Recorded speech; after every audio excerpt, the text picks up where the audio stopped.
Hello, and thanks for inviting me. I'm really happy to be with you and to learn from you. My presentation is entitled Reframing Material Traces of Colonial Times, a Socio-Psychological Perspective, and its aim is to raise awareness of consequences, both intended and unintended, of material traces of colonial times left behind in contemporary European environment. To better grasp these consequences, a brief reference to classic theoretical stances describing the intermediation role of objects on memory, both personal memory and collective memory, is in order. Second, a description of different kinds of traces will be provided, as well as of possible reaction. Third, a hypothesis on how reaction to these traces may deeply change in time and across social groups will be discussed. And finally, I will propose some tentative ideas on ways in which psychologists may contribute to use these material traces to enhance reconciliation processes between descendants of former colonizer and colonized ones. In fact, reframing these material traces that, according to our new social perspective, are traces of an intergroup violence, could be a powerful tool to make the European material and spatial environment a welcoming place to live for young people, especially if they, as we deeply hope, are bound to become more and more cosmopolitan and intercultural. Among the many souvenirs that we keep, hoping that they will lead our memory back towards the recollection of some specific moments or people, material objects linked to historical facts hold very distinctive features. A poetic description of this phenomenon is offered to us by a very famous episode taken from the book 1 of the Aeneid by the Roman poet Virgil. In his unfinished masterpiece, the poet described how Aeneas coped with his destiny as a refugee driven by the loss of his beloved motherland Troia to eventually reach the Italian shores where his descendants founded the Roman culture, originated from the union of lost Trojan culture and the Latin culture of the inhabitants of the new land. During the long wandering by which Aeneas and his Trojan fellows slowly accomplished their destiny, they first arrived at the North African shores. In the episode that we are quoting, while exploring the city of Carthago, ruled by the Queen Dido, Aeneas discovered a richly decorated temple dedicated to the goddess Juno. When seeing that a mural of this temple depicted battles of the Trojan War showing the death of his friends and countrymen, Aeneas was moved to tears and explained his reaction to the friends siding him by saying, "Sunt lacrimae rerum et mentem mortalia tangunt." This famous quote is so difficult to translate since the Latin word res, rerum, refers at once at the meaning of material object and at the meaning of facts, being history in Latin named res geste. Virgil poetically used such an indeterminacy to produce an implication richness that made this sentence able to lead to different meanings. In fact, it could be translated, there are tears for the things and mortal things touch the mind, but also there are tears in historical facts. And these facts touch the mind. The link between object recalling historical episode and emotional reaction to these memories, so magnificently suggested by Virgil's poetic sentence, has been explored in depth by many disciplines, by psychologists working on personal memories, by sociologists describing collective memories, and by social psychologists like me, studying how social influences carve individual reaction to meaningful stimuli. If we cannot fully review in this brief presentation such an important field of research, we have at least to mention two authors who monumentally shaped the development of these studies. The first is Lev Simonovich Vygotsky, here his photo with the daughter, Julia.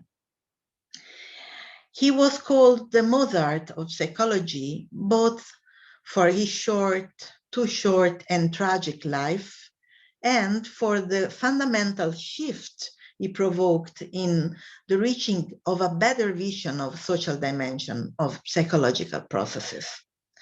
Working in the USSR immediately after the Soviet Revolution and later under Stalin's domination, Vygotsky was obviously deeply influenced by Pavlov's lessons showing how social determinants could change the associative links of memories.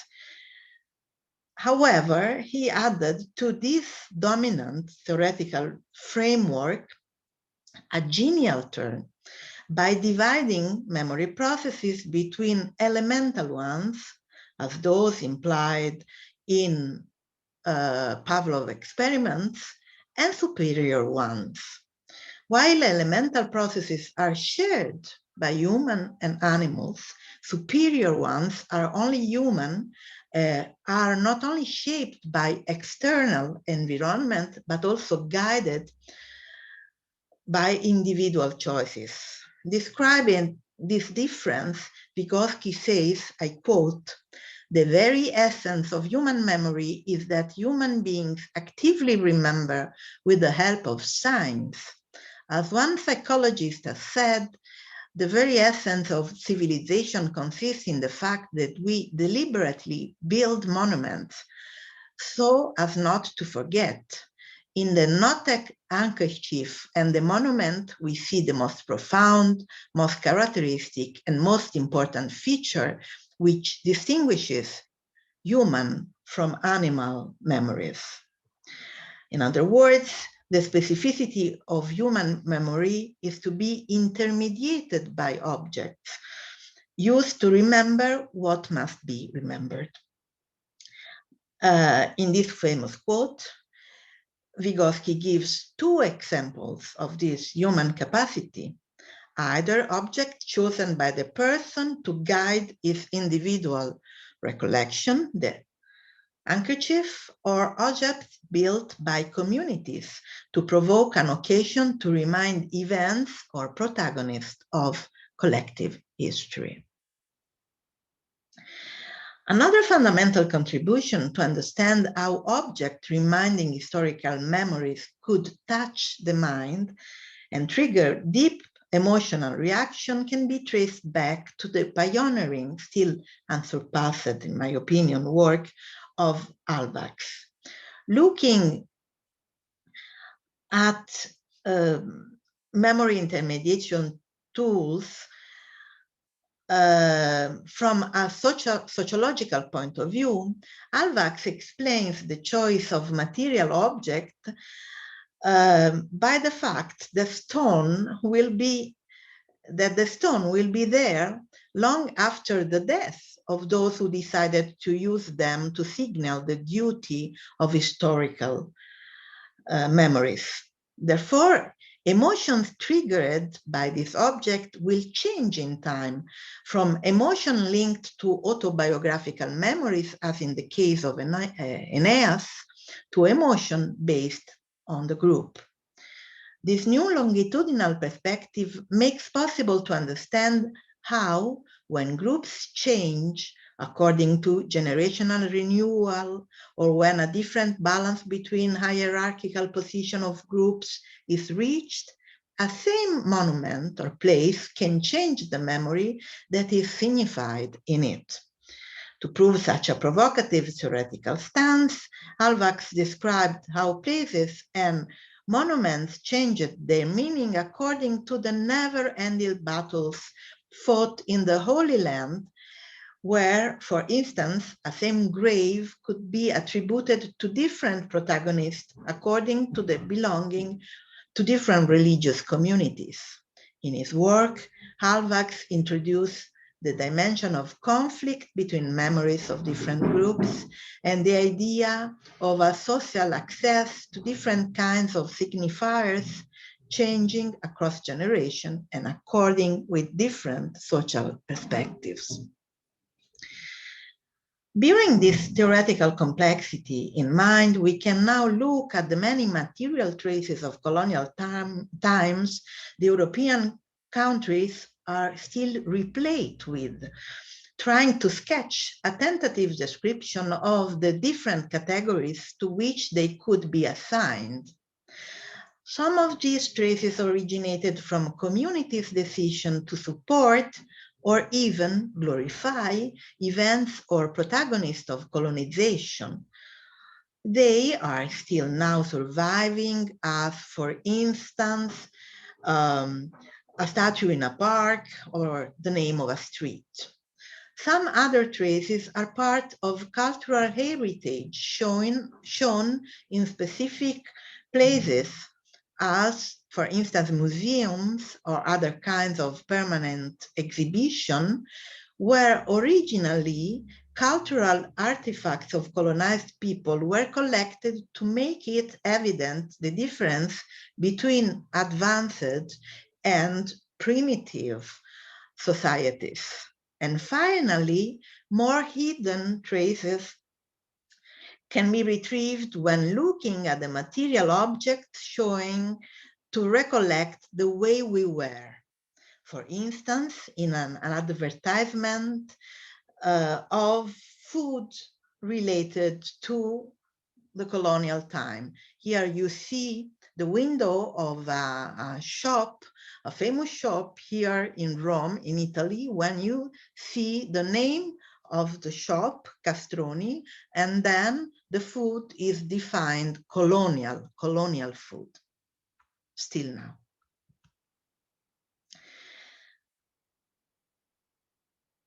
These material traces of colonial times, originally meant to offer societal justification or even glorification for colonization, are now changed into a cumbersome witnessing of intergroup violence enacted by the European countries. Taking for granted the evolution in time and across generation of social representation of colonization, these material traces may trigger different reaction depending on the perceiver's capacity to grasp their relation with the colonial past and subsequently on attitudes currently hold toward this kind of European actions. Here I quote some of these reactions. For instance, the lack of visibility. Here in Rome, you can have a shop saying that is selling colonial food, because here in Italy we have not until now a clear knowledge of the crimes that we committed during the colonial time. Or you can have indifference or even a nostalgic attitude or a moral reject. If we accept the theoretical position of Serge Moscovici, stating that social change is based on a keen management of conflicting points of view held by active minorities and majorities, we could assume that symbolic fights arisen by material traces of colonialism still present in the European environment are a very important occasion to enhance reconciliation processes between groups that were formerly opposed by colonial violence. If descendants of colonized or children of colonizer couples easily grasp the colonial meaning of traces, these traces could be still unnoticed by a large majority of citizens, as for instance in this shop in Rome saying we are selling colonial food. In this case, part of national majorities' public opinion may react to minorities by denouncing a cancel culture or the danger of erasing history. In my opinion, psychologists could, and I think must, contribute to this opportunity of making European environment more inclusive and welcoming by dealing with these material traces. We have, in fact, a large body of knowledge on how group-based emotion, despite being sometimes very hard to be faced, could, in the long run, build a more solid coexistence between groups. Nevertheless, this valuable achievement can be reached only by clearly and frankly accepting moral responsibilities of one's own group and resisting the tempting solution of turning a difficult history page without having read it. How material colonial traces in European current environment can be neither erased or ignored, yet can be reframed in a more comprehensive account of the past, is a creative challenge that psychologists are invited to meet and to meet now. Thank you for your kind attention.